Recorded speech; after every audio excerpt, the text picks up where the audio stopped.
Hey Canucks fans, could you see forward Jayce Hawryluk with the team past this season? I'm Clay Emo, I'm at Canuck Clay on Twitter.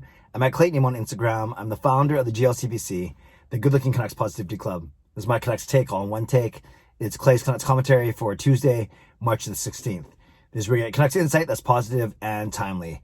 Shout out to my Hall of Fame members, Jens95, Simalexander, Justin Credible, nucksfan number 29, and Lucas Gates. Thanks as always for your support.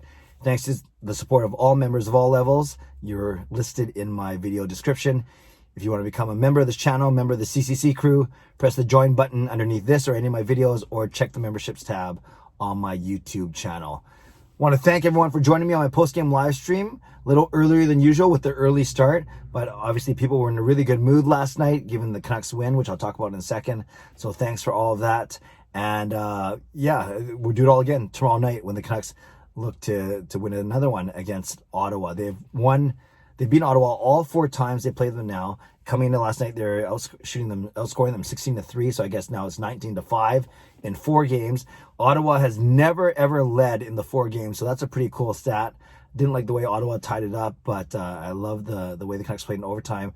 I love how Quinn Hughes just kind of sat on the blue line, waited for Schmidt to make his change, and then boom, immediately sprung Miller, which it turned out to be a 2-0 because Tkachuk tried to slide and stop him, but no, and then Batherson was out of the play. So it turned out to be a 2-0, but Miller didn't need Besser putting the puck behind Joey Daccord.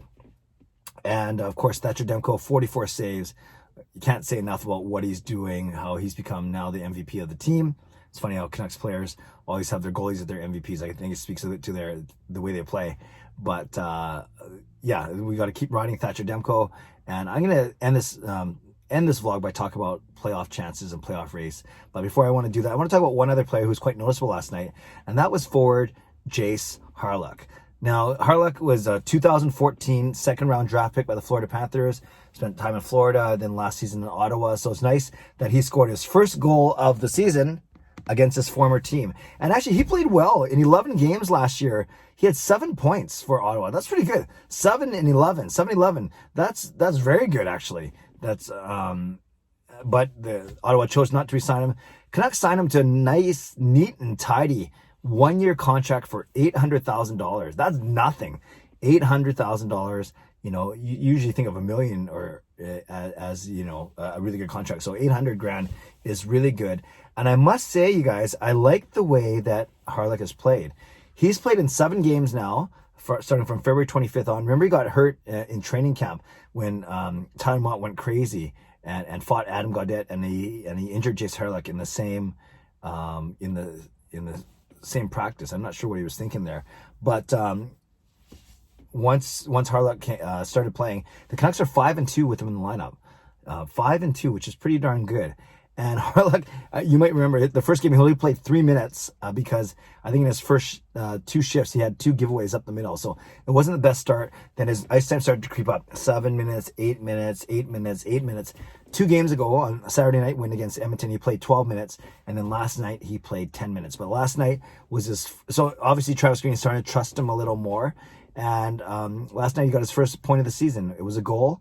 Nice goal off a rebound from a Sutter shot, from a Ben Point shot. So that was good. And then, as I've joked about a couple times, on Pearson's goal, the second goal for the Canucks, the puck clearly went in, but then Hawryluk, who was there, it was actually the one pressuring Colin White. So he didn't get an assist on the score sheet, but he certainly got an assist when it comes to what actually happened on the play. So really good forechecking by Horvat and Hawryluk. Double H there, and then Colin White puts it in the middle.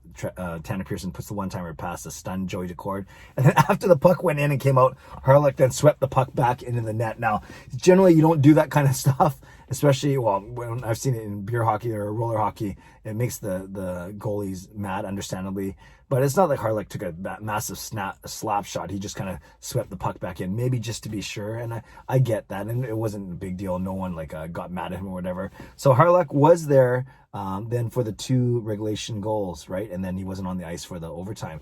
So very noticeable last night. And what I noticed about Hawryluk's game is he's obviously built for bottom 6. He can be a bit of a pest agitator. We haven't seen a lot of that, but he can play almost like a Matt Cook role without being so dirty. So he's got offensive skill. We've seen it. He can skate quite well, actually. He's got good speed, like Matt Cook, but I haven't seen him like be a jerk like Matt Cook has been in the past before. But that's exactly the type of player that we need in the bottom six. I would much rather see a Hawryluk going than a Louis Eriksson or than Anton Roussel, who tries to do what Hawryluk can do for a lot more money, but maybe even less effectiveness. He can't play center, so I'm not going to say I put him ahead of Beagle, but I think we have a potential to almost a hidden gem here. Because imagine next year, we know that Sutter's going to be gone, maybe Pearson's going to be gone, and then last year, Roussel, Beagle, we know Eriksson will be gone as well at the end of next season. But maybe Jayce Hawryluk can push some of those guys out of the lineup next season, or at least compete for a spot. And, now that our bottom six is starting to look a little better, if you have three of those bottom six guys as Gaudette, Mott, and Hawryluk, then you got three guys who can skate, who can try and agitate and pressure, but really three guys that can skate and get on the puck. And I'm starting to like that a little more. Then maybe you fill that out with, depending on what happens in the top six, of Virtanen. Then now you have Virtanen, Gaudette, Hawryluk, and Mott, four guys who can skate. And that's a much better bottom six than we would have if we had, say, Sutter, Beagle, and Roussel for starters, and Eriksson. What a difference that could make. So something to keep an eye on, but I think the Canucks should, we know they're going to be strapped for cash. Pettersson, Hughes, Demko, new contracts. But Jayce Hawryluk could, we bring him back for $900,000 or $1 million, maybe a slight pay bump depending on how he goes.